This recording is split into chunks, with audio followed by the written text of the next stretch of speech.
Hello, hello, wonderful people. Hey Welcome. guys! Welcome to another exciting episode of No Particular Reason.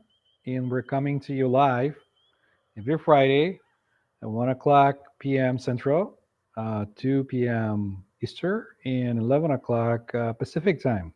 We're very excited to be here with you guys. And let's get this going.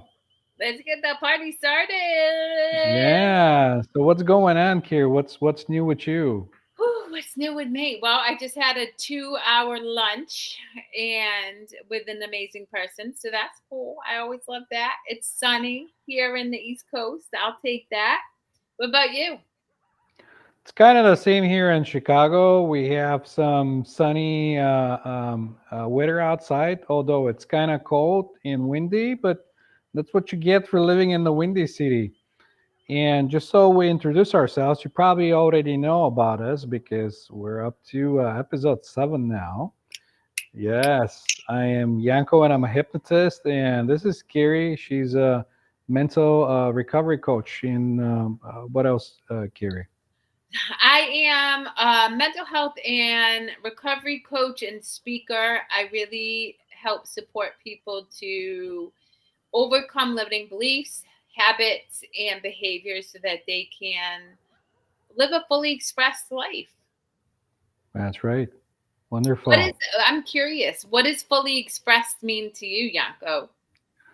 Oh, I don't know. Nothing nowadays has a meaning to me. It's all kind of like things are happening, and I'm just mostly observing of what's happening around me, which is also exciting. Instead of um, being in the show or in the live, sometimes I'm taking a step back and I'm just observing of what's going on. So yeah, So for me, it's just experiencing anything and everything that I want to, right? All the things that people say you can't do because or that at one point caused me to have fear or really living out loud, meaning what you see is what you get. I'm the same, Kerri, if you ran into me at the grocery store or at the gym as I am when I do, this show, or if I show up and work with clients. And I think that to me is really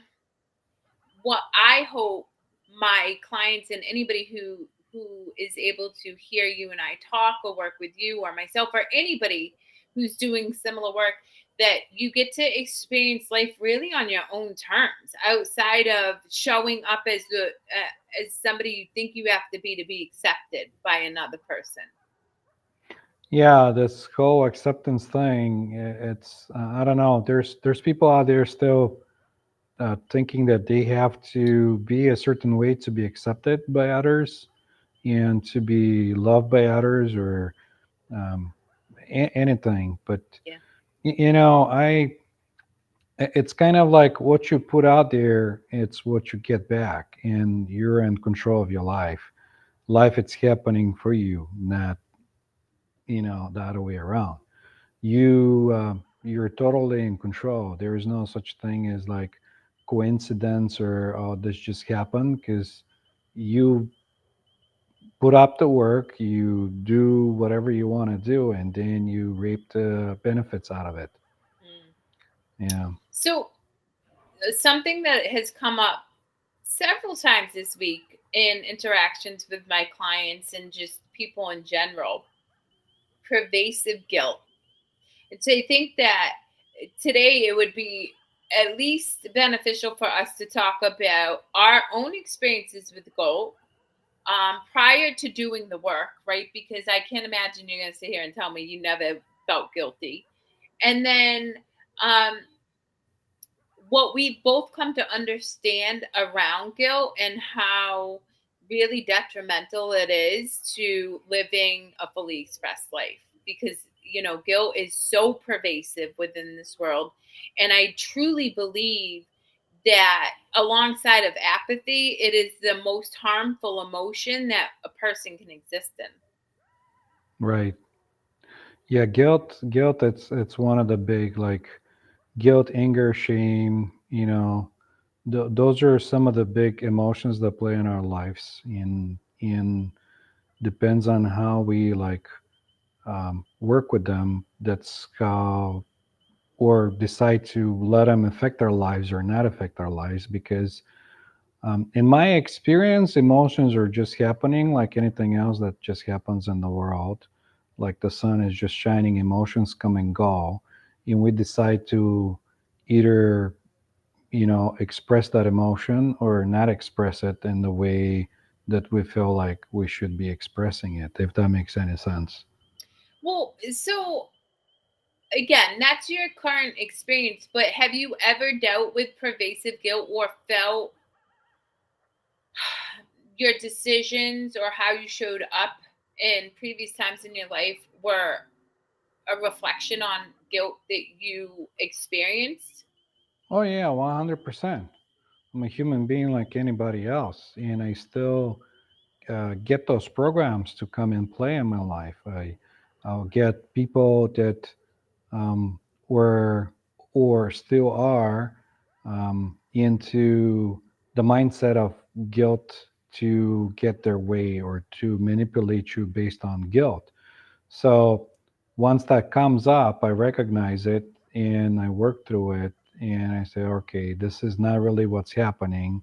I'm getting guilted into being manipulated into a situation or something that I don't want to do. Or if the guilt comes in and you know, it just shows up, then I kind of step back and I say, okay, what's really going on here? Why is this coming up? Like, is there a lesson into it? Is why am I getting like triggered into thinking that? So it's kind of like, uh, you do your day to day thing, and when that comes up you kind of slow down and you're like, okay, hang on, what's going on here, instead of just like going in autopilot and taking it and saying, okay, well, this is me and this is how I am, and right now I'm angry or I'm guilty or whatever.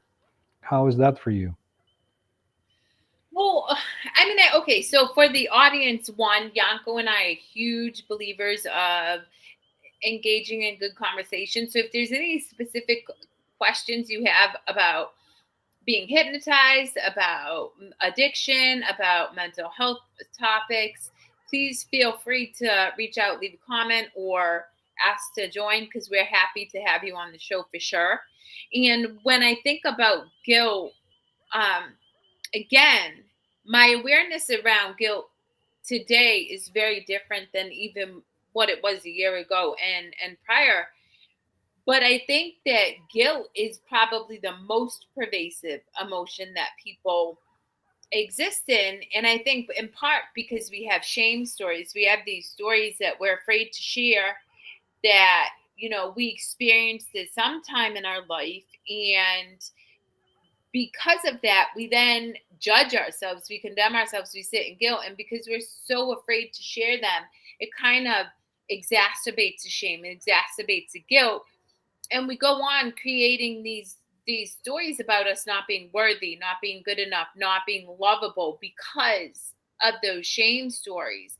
And so, last night in my community and tonight again in my community, I'm be talking about the importance of self-forgiveness and having faith in yourself, which I have faith in something greater than me, but not, there wasn't a time when I always did. And so it was learning to have faith in myself, which kind of set me on the path that I am now. But I want the audience to recognize that you don't, it is a choice to sit in guilt.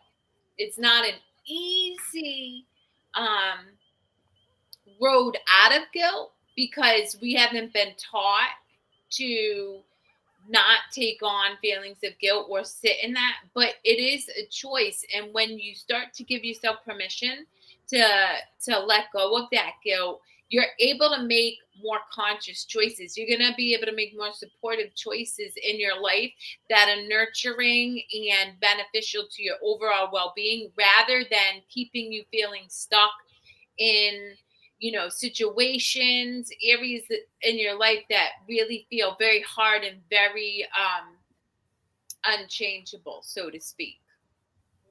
Yeah, when you on that situation, you don't really see other options because you're all your attention is focused on that of whatever it's going on, and so and usually that's something that happens with everyone. We're pre-wired to do that. Emotion always rewrites logic or anything else. So it's something that it's on our in our DNA. Like if there's a tiger, you don't have to like think of what to do. You just the emotion kicks in, the adrenaline kicks in your body, and you start to run. And it's kind of the same thing with other emotions. If when they come, not if they come, when they come, and they set on all the logic, it's out of the box, and it's hard to override something that it's instinctual. So don't feel bad if you don't succeed right at the beginning, or if something happens and you're like, oh, like I couldn't do it. It's so easy when people talk about it. It's not easy. It takes a lot of practice and work. And it's not something like magic that happens overnight. I still get emotions. I still get situations when um, I'm like really into, and the emotion overrides my logic, and it kicks in, and I get all emotional or maybe angry or something, and it takes a lot of willpower to kind of step back and say, hang on, like I don't need to be this way. So yeah. Well, first off, I can't imagine you angry. I think I would laugh just because I would be so flummoxed by you being angry. But I love that you highlighted that for the audience. But I am going to circle back to the point that I do think it's important that people recognize, because again, we're talking about I the people that I am entrenched with, I am immersed with every day. These are people who are in deep seated guilt. And what I really need you guys to understand is you don't have to live there. Like I'm giving you permission. Yanko's giving you permission to start to say, hey, no matter what you did, there's nothing that you've done that warrants you suffering and living in guilt. That's something I really feel like I need to emphasize. To Yanko's point, it's an indomitable will. For Yanko and I to have gotten to where we are from the experiences that we grew up in, because it's all conditioning habits. They may be different conditions, but they're all these programs, these expectations. It takes a lot of effort, constant awareness, and constant um, being willing to make a different choice, for sure. But that doesn't mean you can't do it. And I really encourage people to do this. So I'm going to share a story. This is real. I'm talking to somebody, and this person felt so guilty about asking to use their client's restroom that they had an accident in their pants before they made it home because of guilt. That's what guilt can do to you. And that's just like, that's a surface level thing, right? Because sure, you have an accident in your pants. And this was simply because they believed that they, being a professional, should not ask the person who they're helping out to use their restroom. That's what guilt can do. But now let's take that even a step further. Guilt can keep you from getting sober because you're afraid to ask for help, because you think that like you're a bad person. And that's where I want to really impress upon you that there nothing that anybody, myself, Yanko, anybody in this whole world has ever done that warrants them separating themselves off so deeply that they can't get their needs met because they feel guilty and not worthy of getting their needs met, which is exactly what happened with this person I was talking to, right? And so it's so important to me that I continue to peel back the layers on guilt, to start to, if nothing else, give people permission to start to question what they feel guilty about and why, and then start to figure out who and how they can start to, like, who they need support from and how they can start to release this guilt so they're not sitting in that suffering. Right. Yeah, like I said, and you describe it pretty good. Um, and when you're in that situation, you just don't see that there's other options, but there's always an option. There's always a way to change and do other things. And I'm sure I've shared this before, but I'll share it again. My understanding is that everything happens in the now, in this moment. So from moment to moment, everything it's like a new moment. Like if you take a film, like the old films with the rolling tape, every frame it's on the film, from one frame to the next frame to the next frame, as the animation comes on screen. That's usually how it is in life. And that's why a lot of people say be in the now or live in the moment. So because everything else is just a memory of what inspired that goes back, Yep. and that's a program. So in a way, when you live in the past or in based on memories and in shame or guilt or whatever else is going on, you're not doing yourself a service. You're doing yourself a disservice because you're choosing, way to grab that from the past and project it into the future, into the next frame. Every second, you get absolute ability to change everything you want to change about yourself. There's unlimited possibilities that you can change and do or anything, experience life in the way you want to. It's the point. So based on that, that should also give you ability to think about and say, all right, this is what happened. It's already in the past. It's already gone. Now I can choose to live in the moment and not get affected by whatever was inspiring before.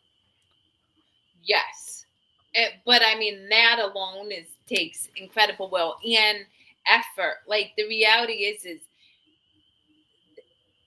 it's a practice, guys. It's the same as remembering breath work when you're about to pop off. You remember to breathe instead of like react. Or the practice of meditation. When I started meditating, I couldn't sit for more than 30 seconds. It was awful. I mean, I Yep. remember wanting to crawl out of my skin.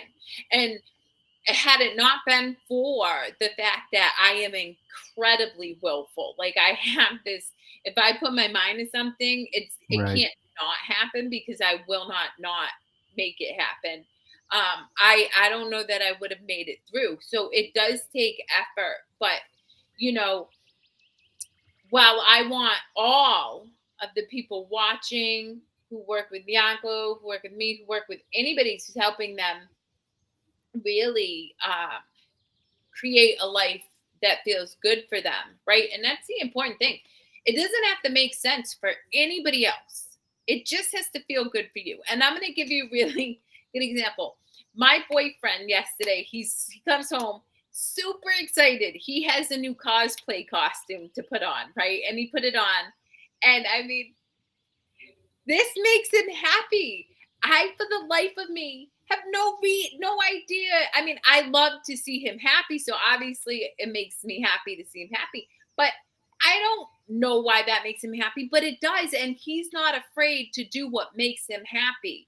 And that's what Yanko and I hope for all of you guys to achieve is that you do whatever it is that makes you happy for the simple fact that it brings you joy and that you don't have guilt attached to it and that you don't feel like you have to limit how you show up or what you do because of fear that you're going to be judged. And that to me is the ultimate sense of freedom, is just to be in whatever moment, however it feels good for you, and not have that. But to get there, you got to feel guilt free because the society's going to tell you you can't be a black man with colored hair who goes to work and sells cars and dresses up as cosplay. Like, there's a lot of people who would straight out tell him that that's not appropriate. But he's learned to cultivate a sense of self love so he doesn't take on other people's good opinions. he just shows up as himself. He couldn't do that if he was steeped in guilt, because he would be bringing that guilt into all the experiences that he was having with people, you know?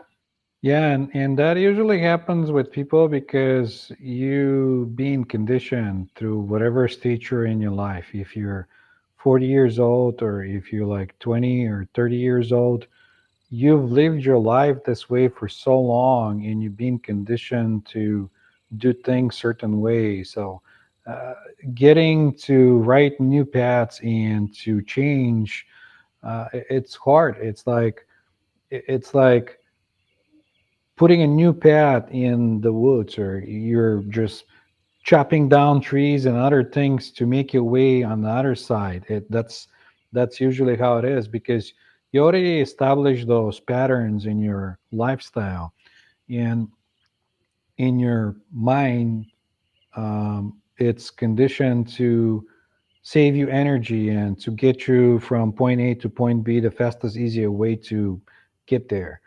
But if that's the way to let you exchange or expand, or sorry, to expand or change yourself, that won't happen without any uncomfort. You have to get out of your comfort zone to experience something else. Being in new food, new haircut, new dress, new place, new people, anything new that'll make you uncomfortable, it'll be a learning experience, because if there's comfort, there's no learning, there's nothing going on. You're just sitting nice and comfy and you don't need anything else. Why would you want to change? But wouldn't you say, I mean, I think that people who aren't uncomfortable tend to, because our soul's meant for expansion. I mean, you may feel differently, but I have an unequivocal knowing that we're meant to expand and extend. Like Right, love, particularly, is meant to be extended, right? And right, I had this epiphany the other day, and I've been sharing it, right? What it the one true emotion that we can share is love. It's the only one.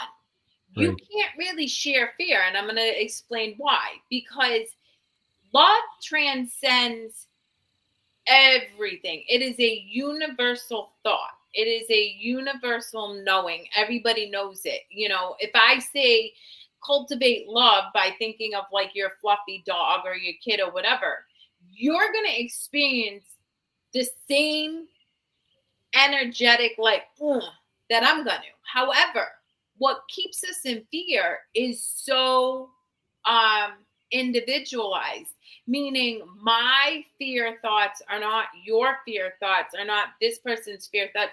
So we cannot exchange fear, really, because we don't share in that same pattern, that same stuff. And so I really truly believe that to sit around is to not extend, not expand, not to share love. And that is what keeps us in suffering. I think we're meant to experience discomfort so that way we can continue to evolve and extend our natural being, which is love. right. So I didn't mean it like literally, like if everything is perfect, because there's no such thing as like everything being perfect Yeah. here in this time space. Um, this is why we're here. So even if you try to sit under a tree or go in a cave, you're gonna have uncomfortable moments. There's things outside of your control that'll creep in. Maybe snakes will come in and scare you out, or something else will happen. Or if you're sitting under a tree, a bird will come in and start chirping to piss you off, or rain will start raining down on you. There's always something that's happening. You can't have it not happening. That's just the nature of how this time space is. But you can try to escape and not feel guilty or shamed or anything by just running out of the world, which will not happen and not serve you anyways. Um, but you can cultivate that and take it and not wait until it gets really uncomfortable for you to the point where you're like, I can't, I gotta change now because I have no other options, because you always have options. The idea behind it is that anything that comes on, even if it's slightly uncomfortable, but makes you slightly happier than where you are right now, take it, go and experiment, see what, be curious about it. Like we talked about on the last episode or the episode before that about curiosity. Just go with curiosity, open mind, and say, all right, I have a memory that maybe think that me going to this event or whatever, it'll be very uncomfortable to me or anything else. But let's see where this goes. Let's give it a shot and see. Like maybe it won't be uncomfortable. Maybe it'll be something else. And this is what I really meant when I said like if you're comfortable, change won't happen and you're not gonna have anything. Because things are gonna happen. There's no such thing as like Zen perfect moment.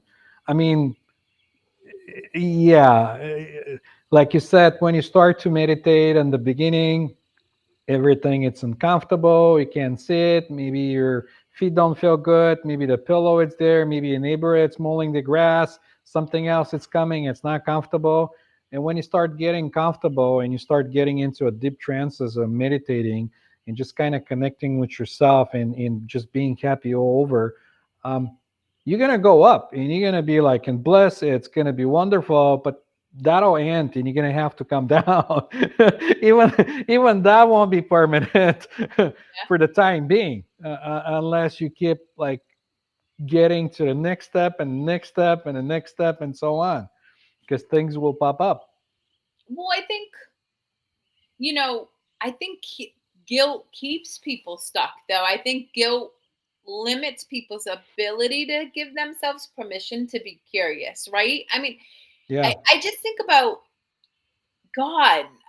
Yeah, I mean, there's guilt consumed my life for so many years. And, something I alluded to earlier, um, and something, so I share all of my shame stories because there's really nothing I feel guilty about now because I have a greater understanding of what I've gone through, right? But when I was younger, I struggled with addiction because I was seeped in guilt over all these things. And what I learned is as I share my shame stories with people, well, now I don't care who I share it with, judge me or not, because I don't worry about it. But when I first started doing my healing work, I realized I had to share my shame stories with somebody who was not going to judge me to help me get a different perspective of that story so that I could break free from that guilt. And I think that's really important for people to understand because in our own mind, we have created this whole world around that shame story. So I'm going to give you an example so that the audience understands. When I was about 11 or 12, I told my mother I was raped. It was a full blown out lie. It was, and I don't even, I mean, I was so young at the time. I don't remember how it came about and stuff, but I remember telling her I knew it was a lie and I felt horrible, right? So now I'm seeped in this shame and guilt. I feel like a terrible person, but it's like this egregious lie. So how could I ever say, hey, and I didn't even know why I did it, right? At the time. Fast forward a couple years, I actually was raped twice, like within the span of 2 years. And so now that guilt shame story that I had from lying caused me to have more guilt and shame because I actually experienced it and I was like, oh my God, this is my fault for lying, right? Like, and you and me can go on a whole nother level, which I'm not going right, to touch upon. But for the sake of our audience and simplifying it, right? So now I'm in this deeper shame story, this deeper guilt. I mean, I'm thinking I'm just like the biggest piece of crap known to man because here I am, a liar. And trust me, lying about that was like the least of the things I lied about. I lied, right? And then these things happened. I'm doing drugs. Well, when I started to heal and I realized I was just seeped in this guilt, I just felt like I was a piece of crap. I finally shared with somebody what had happened. Hey, I don't know that I'm worthy of your help because I lied about this and then this happened. And that person was like, well, let's look at the situation from a different perspective. And we were able to look at my whole life, right? I grew up in a very lonely household. There wasn't connection. I'm a very deeply seated emotional person. I am connection. Like I need connection.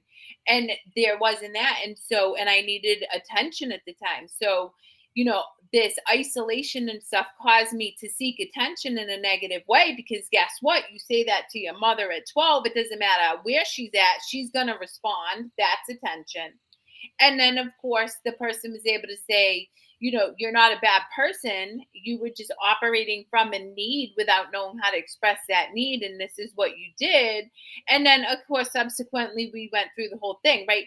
But that, me sharing that story with somebody who didn't say, oh, you are just the biggest piece of crap ever, which some people will. So you got to be careful about who it is you choose to be honest with, right?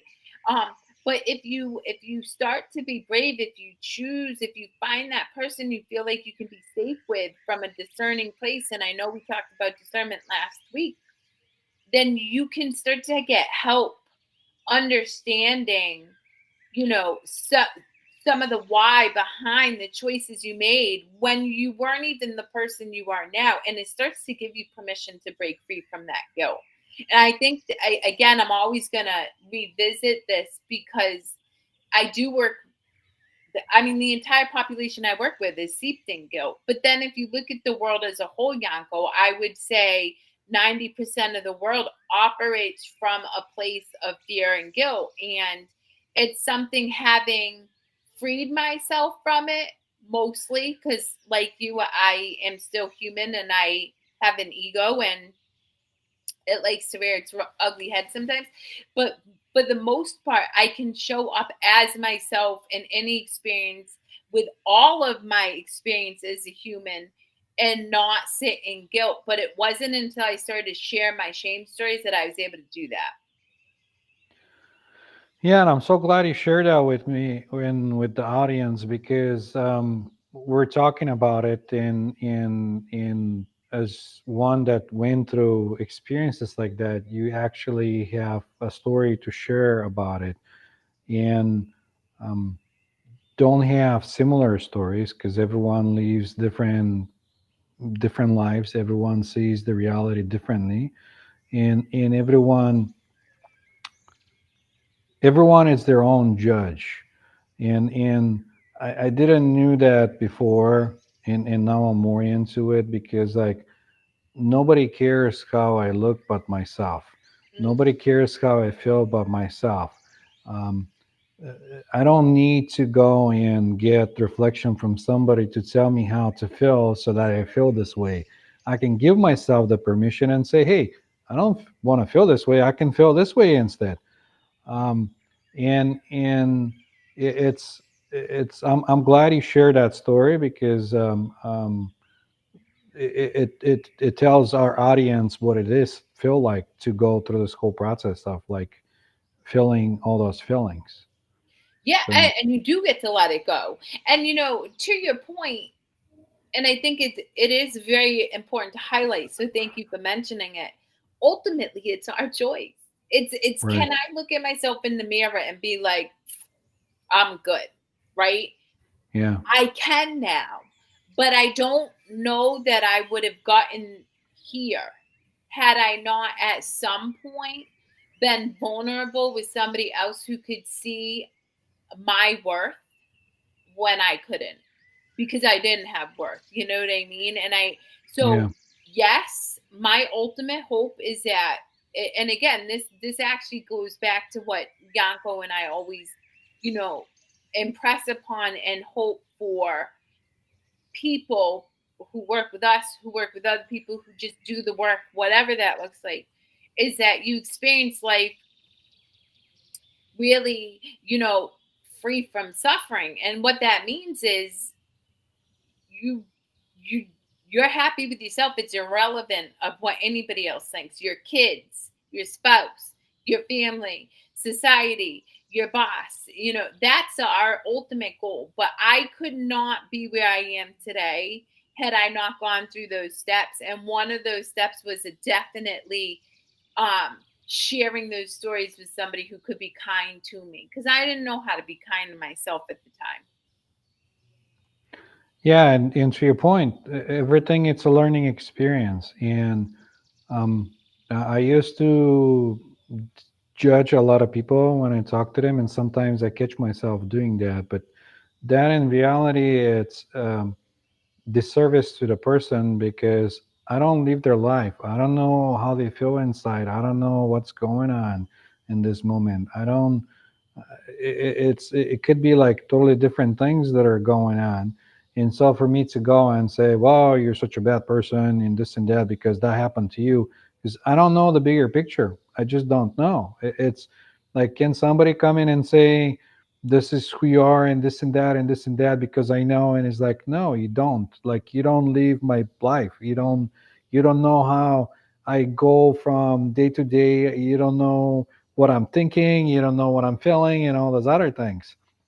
And allowing yourself to share with others, it's a wonderful thing in my opinion, because you getting piece of yourself to share with somebody else, good or bad. You're kind of like, here it is, like, this is what's going on, and it's their choice on how to take it. If they're gonna be like, maybe this is a bad example, but to me, it's kind of like sharing a candy with somebody. You can go and say, "Hey, want a candy?" You can say, "No, thanks, I'm off sugar," and you'd be like, "Okay, that's fine." You don't take it personal. They don't take it personal. And then with somebody else, and you go like, "Hey, you want to have candy?" It's like, "Yeah, sure, let's have candy together," or ice cream, or whatever else, or piece of cake. And that's how I take it. From day to day. So But the moral of the story, what I'm trying to say is that you choose if you want to share as much or little as you want, and who you want to share with, and how much you want to share with, because in the end of the day, like I said, you're your own enemy. You decide if you want to be a hero, if you want to be shameful, or if you want to be happy, or if you don't want to be happy. And I say that to a lot of people, and sometimes they get a response of like, "Are you nuts? Like, what are you talking about? I don't want to be this way." I'm like, "Well, then stop being this way. Don't be that way. You have the choice to change any minute you want."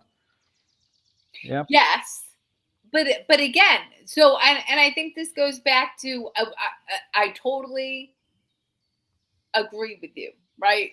Absolutely.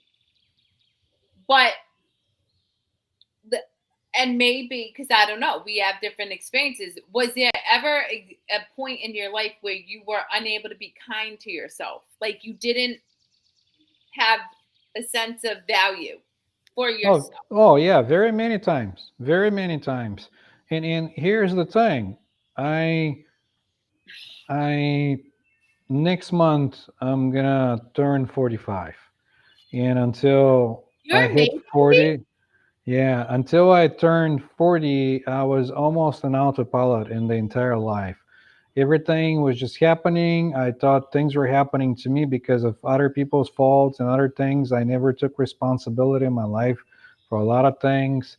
Um, there were things when there were situations and times when I feel shame, guilt, all those things and everything.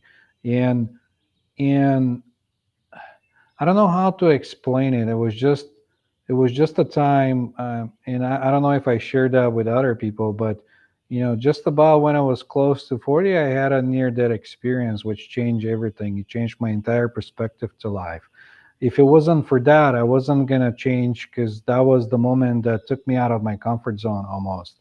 Because I retrospected back on that whole experience afterwards, and I saw that I had two other experiences when I was between 10 to 20, and then when I was between 20 to 30, I had also experiences where I could have died and I didn't die.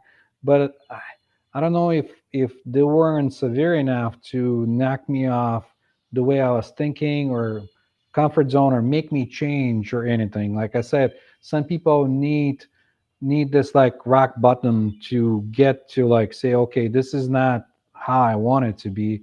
And I think that was the thing for me, which pushed me in the direction where I'm going now, in how I am. So before that, for all this time, I had any kind of experiences you can think of, like all those emotions and everything. And I still do.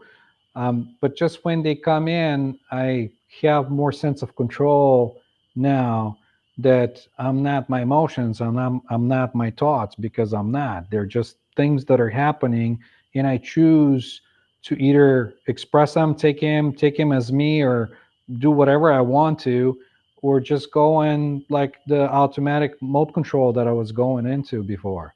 So, you know, before anything, that was just the thing. And then it was just like this aha moment where I'm just, okay, why was I spending all this time doing this nonsense that didn't serve me? There was no really purpose for the whole thing.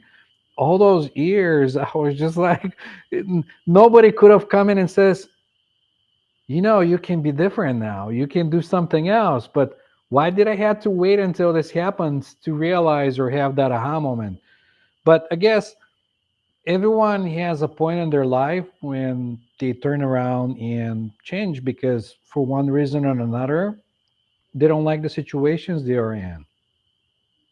Yeah, yeah, no. I think that there's a lot of people who go through those icky situations, leave that situation, but don't actually address the underlying causes. And then they jump right into another situation that's similar. It's just with a different looking, right? And Yeah, people I see that. Yeah, they'll live their whole life like that. It's just changing the body or changing the environment physically. But if you're not changing your internal environment, then you're not gonna experience like the change, the long lasting change and belief pattern disruption and all that. So, I totally, yeah, I don't know. All my growth is systemic from big experiences too, because I didn't listen to the little ones, right, until I learned how to discern, to trust my intuition. And now, like just recently I quit something that I made a commitment to. In the past I would have held on even though my intuition was like, don't do it. Now I'm just like, I cut that cord. I don't look, I don't need a reason. I don't even need to. I don't even exactly. understand. Yeah, I yeah, just say, "Psh, yeah. doesn't That's feel just, good." yeah, that's usually how it is. Yeah, but Like that again, that's a practice, and I think as we start to like wrap up this show, what I heard you say and what I share with the audience is a lot of our own lives were spent in guilt and shame and whatever you need, whatever feels right for you, to start to give yourself permission to like step away from the idea that you have to be seeped in guilt. Please do. Like whether it's share those stories with somebody, or as Yanko did, just kind of say, hey, I don't want to feel like this anymore, so I'm going to shift out of this feeling. I think as somebody who struggled with addiction, now I mean now I can go there, but that was, I don't know that I could have yeah, done yeah, that and first to your point, part. I never struggle with addiction. I mean, the closest I get to addiction, it's me smoking, which I Yeah. smoked for so many years, and it was hard to change. But this is why I'm saying it's good that you're sharing your experience, Yeah. because we're two different people, and we were uprooted differently, and we have different perspectives. And I think that's kind of the idea of the show too, to bring you a different perspective, to give you an alternative to seeing things differently, and give you more options to think outside the box. Yeah. And It doesn't have, yeah, it doesn't I have, love that we don't always, I mean, we don't even have to agree. I mean, that's the beauty of our friendship. exactly. To me, a good friendship is one that is not predicated in commonality. It's in fact it's the uncommonality of the dynamic that makes it beautiful. But for the audience, what I really want to preface is this: you know, whether you're able to easily shift out of that feeling, like Yanko, or whether I mean, like it's so embedded particularly around addiction, guys. Like I've been there, embedded in your psyche. Find somebody who can give you permission to let go, because until you do, you're never going to experience peace. And ultimately, I think that's the greatest gift you can ever give to yourself and to the world is peace. Because if you're peaceful, then that's what you bring to the world. And that's what we all need more of, I believe. Yeah. It happens slowly, and it doesn't happen overnight, but you're constantly growing and evolving as a human being or as a soul or whatever you consider yourself to be.